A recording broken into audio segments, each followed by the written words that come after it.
नमस्ते everyone, Monika astrology में आपका बहुत बहुत स्वागत है। आज हम चर्चा करने जा रहे हैं मकर लग्न की।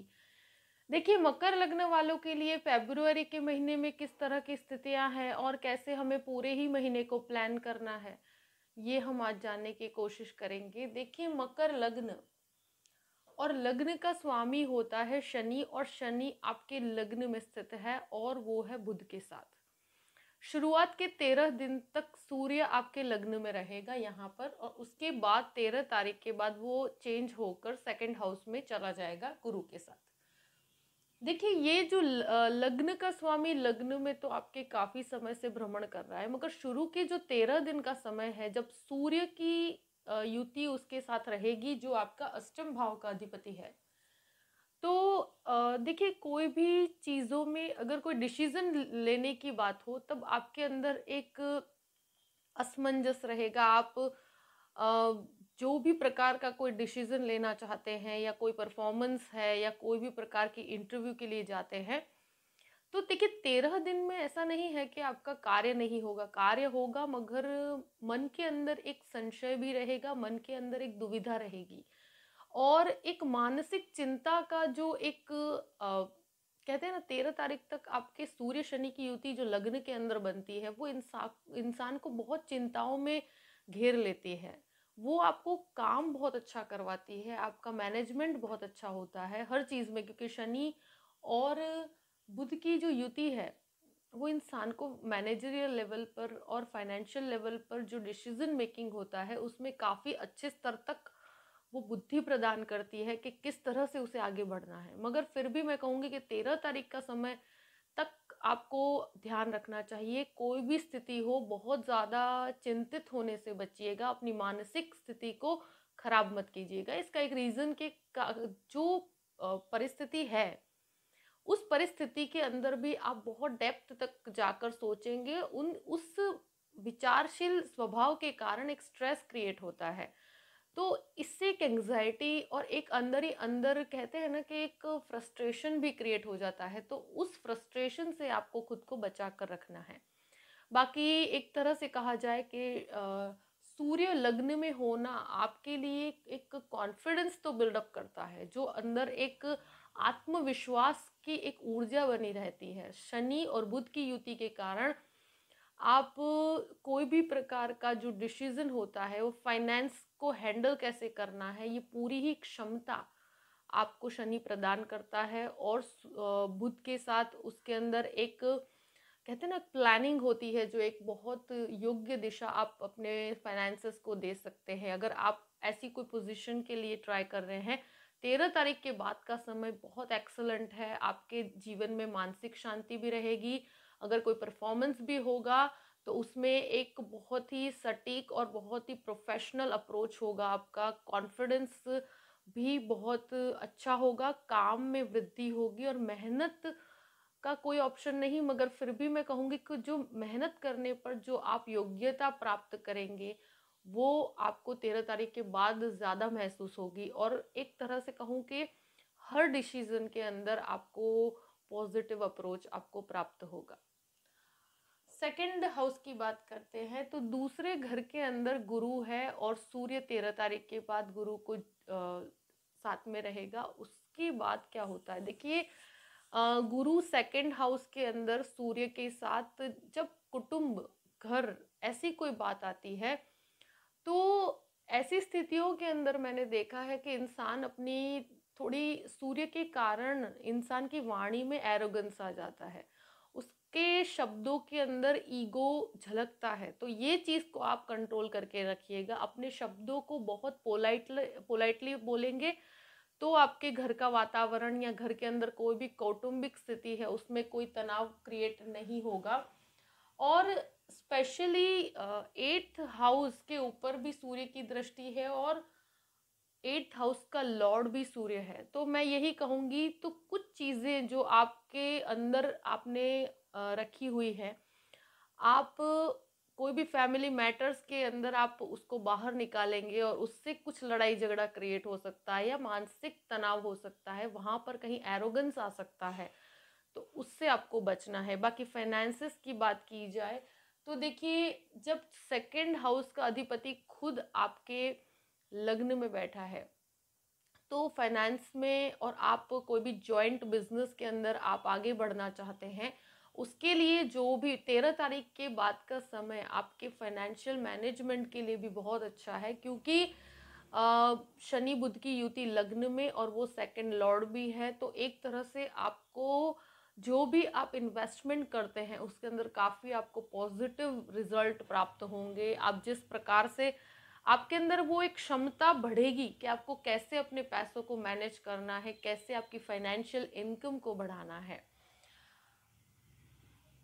तृतीय हाउस की बात करते हैं। तृतीय घर का स्वामी आपके सेकंड हाउस में है, तो जो भी वाणी संबंधित कार्य है और स्पेशली जर्नलिज्म है, आप कम्युनिकेशन यानी कोई नई चीज़ों को ट्राई करना चाहते हैं, कोई नया बिजनेस स्टार्ट करना चाहते हैं, तो उसके लिए सूर्य और गुरु की जो युति है वो एक तरह से वाणी को बहुत पावरफुल बनाती है। वो कार्यस्थल की बात कर रही हूँ, कार्यस्थल के अंदर ये बहुत अच्छा काम करती है। और स्पेशली अगर एजुकेशन सेक्टर से आप जुड़े हुए हैं, आप कोई शैक्षणिक संस्थाओं के साथ जुड़े हुए हैं, आप प्रोफेशनली कोई भी प्रकार का, कहते हैं ना कि गुरु और सूर्य की युति इंसान को गवर्नमेंट अथॉरिटीज़ के साथ भी कनेक्ट करती है।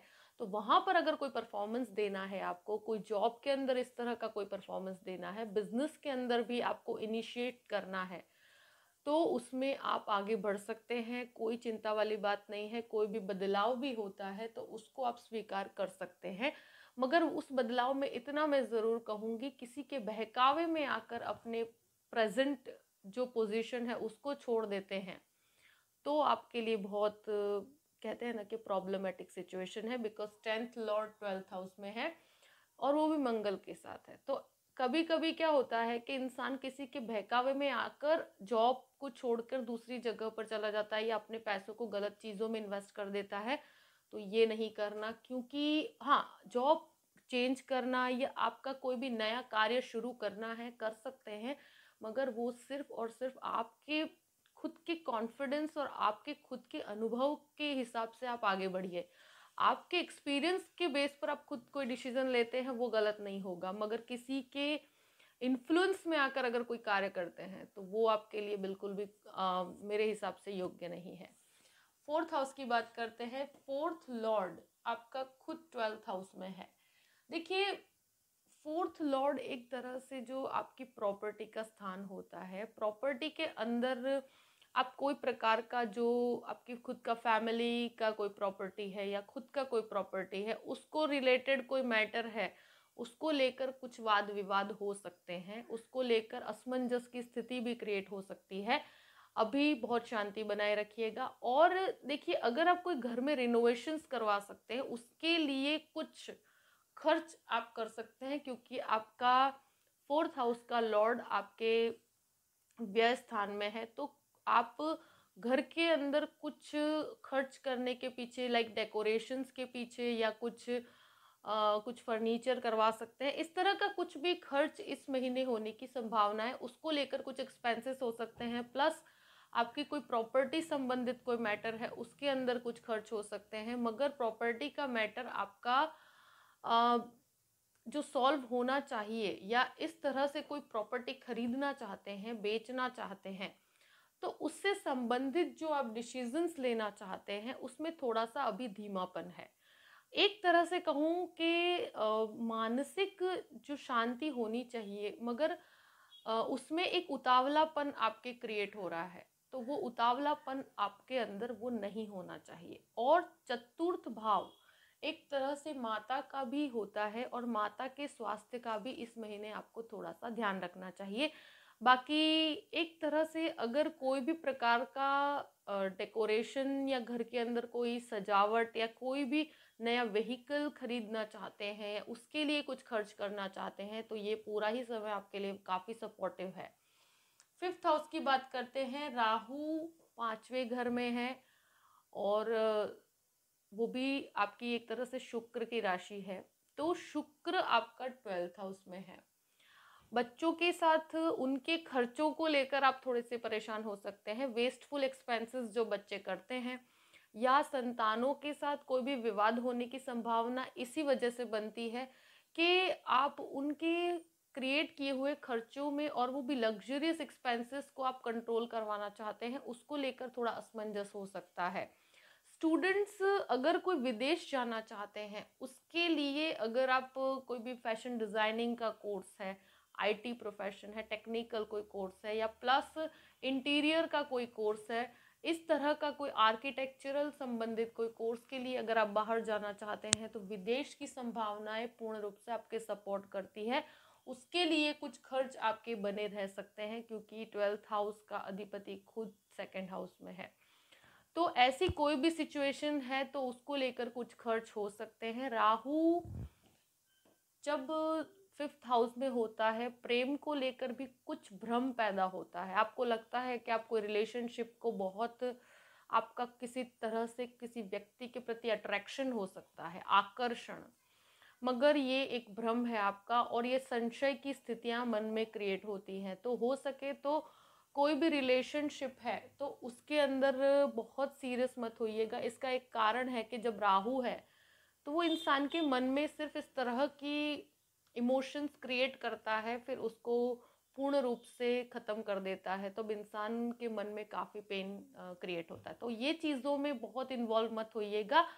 आपकी स्टडीज़ में भी ये आपको एक तरह से डिस्ट्रैक्ट कर रहा है, तो मैं यही कहूँगी कि आपका फोकस पूर्ण रूप से आपके काम पर होना चाहिए, क्योंकि राहु के अंदर ही एक भ्रम है, एक डर है, तो वो अपने इमोशंस को गलत व्यक्तियों के साथ कनेक्ट करवाता है, तो उसमें आपको ध्यान रखना चाहिए। अब बात करते हैं आपके 6th हाउस की। 6ठे घर का अधिपति खुद आपके लग्न में है, तो कोई भी डिस्प्यूटेड स्थिति तो आपकी बनी रहेगी। मैं यही कहूंगी कि कर्म में कोई कमी नहीं है, आप काम में आगे बढ़ेंगे। शनि बुध की युति आपको सपोर्ट भी कर रही है। आप कोई भी प्रकार का लोन लेना चाहते हैं, लोन प्राप्त हो जाएगा। आप के कोई भी, कहते हैं ना कि आपके प्रतिद्वंदी कहो, या आपके कलीग्स हैं, या आपके आसपास कोई भी आपके एनिमीज हैं, तो वो आपके ऊपर हावी तो नहीं हो पाएंगे, दैट इज फाइनल। मगर आपके मन में एक स्ट्रेसफुल सिचुएशन क्रिएट होती है, तो ज़्यादा रिएक्टिव होना आपके लिए अच्छा नहीं है। और हेल्थ की बात की जाए तो ब्लड प्रेशर संबंधित कोई भी समस्या होती है, या डायबिटीज से संबंधित कोई भी समस्या है, तो उसको लाइटली नहीं लेना है। एक तरह से अगर कोई भी लीगल मैटर चल रहा है, तो मैं यही कहूँगी कि उसमें आपकी वाणी को बहुत शांति से आप यूज़ करेंगे तो अच्छा है, क्योंकि 6th लॉर्ड और आपका लग्न का स्वामी एक साथ है, तो लीगल मैटर्स में कुछ खर्चा हो सकता है आपका, और उससे संबंधित आप अगर कोई भी प्रकार की रिएक्टिव न होकर अगर कार्य करेंगे, तो आपको सफलता 100% प्राप्त हो सकती है। मगर अगर थोड़ा सा माइंड के साथ अगर डिसीजन लिया जाए और बहुत रिएक्टिव ना हुआ जाए, अगर कोई डिसीजन मेकिंग का प्रोसेस है और उसको आप पूर्ण विराम लगाना चाहते हैं, तो ये बुद्धि आपको शनि और बुध की युति प्रदान करती है। रिएक्ट ना करके अगर आप उसको एंड करना चाहते हैं, तो ये सिचुएशन काफ़ी सपोर्टिव है। एक तरह से गुरु आपके 6th हाउस को देखता है, तो लोन संबंधित कोई भी इच्छा है आपकी, अगर लोन प्राप्त करना चाहते हैं, तो लोन आपको पूर्ण रूप से प्राप्त हो सकती है। अब बात करते हैं 7th हाउस की। देखिए 13 तारीख तक का समय ऐसा है कि पत्नी के साथ वाद विवाद, झगड़े, कोई भी स्थिति है, क्लैशेस हो सकते हैं, तो शांति रखिए। 13 तारीख के बाद समस्याएं बिल्कुल क्लियर है, आपको कोई प्रॉब्लम नहीं होगी, तब तक आपको शांति रखनी है। शनि बुध की युति इंसान को काफ़ी बेटर स्थिति में रखती है, मगर सूर्य शनि की युति, और वो भी आपके 7वें घर को जब देखती है, तो 13 तारीख तक आपको काफ़ी गृहस्थ जीवन में शांति बना के रखना है। कोई भी ऐसी चीज़ है, कोई भी मैटर है, उसमें ज़्यादा रिएक्ट नहीं करना, और उसके बाद आपके लिए परिस्थितियाँ काफ़ी बेहतर है। और इवन पार्टनरशिप के अंदर आप आगे बढ़ना चाहते हैं, बढ़ सकते हैं। 13 तारीख के बाद और भी अच्छा है उसमें, मगर फिर भी पूरे ही महीने पार्टनरशिप के लिए बहुत अच्छा है। कोई भी कार्य में नयापन लाना, अपने बिजनेस में, अपने जॉब में नयापन लाना, और वो भी खुद डिसीजन लेकर लाएंगे, तो बहुत अच्छा है। किसी की सलाह लेते हैं, अनुभवी व्यक्ति की सलाह लेकर काम कीजिए तो अच्छा है। किसी के बहकावे में आकर अगर पैसों का इन्वेस्टमेंट करते हैं तो बहुत गलत होगा आपके लिए। अब बात करते हैं एट्थ हाउस की। एट्थ हाउस का जो लॉर्ड सूर्य है 13 तारीख के बाद एट्थ हाउस को देखता है, तो आपको अनएक्सपेक्टेड गेन्स भी देता है, अनएक्सपेक्टेड डिसीजंस भी आपको सामने लेकर आता है। आपका कोई भी फाइनेंशियल मैनेजमेंट है या आप कोई भी प्रकार का रिसर्च का काम करते हैं उसमें काफ़ी सपोर्ट है आपको। अब बात करते हैं नाइन्थ हाउस की। नाइन्थ हाउस का जो लॉर्ड है वो आपके लग्न में, भाग्य का सपोर्ट है आपको। कोई भी मैटर है, कोई भी जॉब है, आप कोई भी नया काम करते हैं, भाग्य पूर्ण रूप से सपोर्ट कर रहा है। मगर कुछ चीज़ों में धीमापन होने के कारण आप फ्रस्ट्रेशन क्रिएट कर रहे हैं। 13 तारीख के बाद आपकी स्थितियाँ काफ़ी बेहतर है और मानसिक शांति आपको खुद को महसूस होगी। और जब नाइन्थ लॉर्ड एक तरह से लग्न में होता है, इंसान में आध्यात्मिकता का कहते हैं ना कि विकास होता है। आपके अंदर आध्यात्मिकता का स्तर बढ़ेगा। प्लस आप अपने फादर के साथ कोई भी बिजनेस करते हैं या फादर के बिजनेस के अंदर है तो 13 तारीख के बाद की स्थितियां काफ़ी बेहतर है। 10th हाउस की बात करते हैं तो दशम भाव का अधिपति खुद 12th हाउस में है। देखिए 12वें घर के अंदर जब 10वें घर का अधिपति जाता है, अगर विदेश संबंधित कोई बिजनेस करते हैं, इंपोर्ट एक्सपोर्ट का काम करते हैं, मल्टीनेशनल कंपनी में काम करते हैं या स्टूडेंट्स हैं विदेश जाना चाहते हैं, कोई भी एक्टिविटी उससे रिलेटेड है तो उनके लिए बहुत अच्छी परिस्थितियाँ। उसके लिए अगर कोई खर्च उठाना पड़ता है तो वो आपके लिए काफ़ी बेनिफिट है, आपको कोई नुकसान की स्थिति नहीं है। मगर एक ही चीज़ से कहूँगी कि अगर किसी के बहकावे में आकर अगर जॉब आपकी एग्जिस्टिंग बहुत अच्छी है उसको छोड़ते हैं तो आपके लिए नुकसान है, क्योंकि जब 10th हाउस का अधिपति 12th में जाता है तो इंसान किसी के बहकावे में आकर, वो भी मंगल के साथ है, तो शुक्र मंगल की युति इंसान को गलत एक्सपेंसेस करवाती है, गलत जगह पर वो इंसान ट्रांसफर ले लेता है। तो ध्यान रखिएगा, ऐसा कोई डिसीजन है अनुभव के हिसाब से आगे बढ़ो तो ठीक है, एक्सपीरियंस को देखकर ध्यान में रख के आगे बढ़ना चाहते हैं तो बढ़ सकते हैं। कोई भी कहते हैं ना किसी के इन्फ्लुएंस में आके या किसी के अट्रैक्शन में आकर ये काम मत करना। एक्सपेंसेस बने हुए हैं, मगर अगर कोई नई टेक्नोलॉजी को इंट्रोड्यूस करने के लिए अगर आप खर्च करते हैं तो उसमें आपको काफ़ी बेटरमेंट है, तो ऐसी कोई चिंता वाली बात नहीं है। मगर ये जो पॉइंट्स मैंने बताया उनका ध्यान रखिएगा। बाकी ओवरऑल 10वें घर के ऊपर शनि की भी दृष्टि है और गुरु की भी दृष्टि है, तो आपके लिए काफ़ी प्रमोशन की परिस्थितियाँ और काफ़ी बेटर स्थिति मैं कहूँगी आपके लिए क्रिएट हो रही है। फाइनेंशियल बेनिफिट्स आपको बने हुए हैं, उसको लेकर आपको बिल्कुल भी चिंता वाली कोई बात नहीं है। और अब बात करते हैं 11th हाउस की। देखिए 11वें घर का अधिपति खुद 12th हाउस में है तो लाभ जो है उसकी हानि करवाता है। देखिए कभी कभी ऐसी स्थितियां क्रिएट होंगी जहां पर एक्सपेंसेस बहुत ज़्यादा होंगे और खर्चों के कारण आप थोड़े से परेशान हो सकते हैं। इसका रीज़न है कि आपका 12वें घर का अधिपति आपके 12th हाउस में सेकंड हाउस में है और आपके लाभ जो हो, जितना भी आपने कुछ लाभ क्रिएट किया है वो भी आपका व्यय में जा रहा है, तो उसको लेकर आप चिंतित हो सकते हैं, कुछ खर्चों को लेकर चिंतित हो सकते हैं। तो अगर कुछ चीज़ों में भाग्य का सपोर्ट तो है मगर लाभ आपकी एक्सपेक्टेशन तक ना आ पाए तो चिंता मत कीजिएगा, क्योंकि केतु यहाँ से निकलने की तैयारी में है, मगर 2 महीने का अंतराल अभी भी बाकी है। तो थोड़ा सा समय ऐसा है कि जहाँ खर्च बने रहेंगे और लाभ आपके एक्सपेक्टेशन से थोड़ा सा कम होगा, तो उसको लेकर चिंता की कोई बात नहीं है। 12th हाउस की बात करते हैं। देखिए शुक्र मंगल की युति 12th हाउस में इंसान को गलत अट्रैक्शंस में डालती है, गलत एक्सपेंसेस में भी डालती है और एक तरह से शुक्र आपके 5th हाउस का भी अधिपति है। कोई भी स्पेक्युलेटिव एक्टिविटी है या कोई भी शेयर मार्केट के अंदर किसी के प्रभाव में आकर कोई गलत इन्वेस्टमेंट मत कर दीजिएगा। दूसरी चीज़, हाँ कुछ खर्च आपके बने रहेंगे और वो भी एक तरह से देखा जाए तो विदेश से संबंधित कुछ खर्च ऐसे होंगे जो आप उठाना चाहेंगे और उठा सकते हैं। अगर कोई भी स्टूडेंट्स हैं बाहर जाना चाहते हैं तो उसके लिए अगर आप कुछ भी एक्सपेंस करते हैं तो वो आपके खर्चे हो सकते हैं। खर्च को लेकर आपको एक टेंशन बना रहेगा, दैट इज ऑलमोस्ट कन्फर्म, कि क्योंकि मानसिक तनाव का कारण आपके कुछ खर्च हो सकते हैं और उसको लेकर कुछ लोन की एक्टिविटी भी हो सकती है, मगर इतना ही कहूँगी कि उतना ही लोन लीजिए जितना कि आप बेयर कर सके। आपके कंट्रोल के बाहर अगर कोई भी प्रकार का लोन लेते हैं तो वो आपके लिए ये समय में बिल्कुल भी योग्य नहीं है। तो इट्स बेटर कि आप अपने खर्चों पर कंट्रोल रखें या बैलेंस्ड होकर चलें।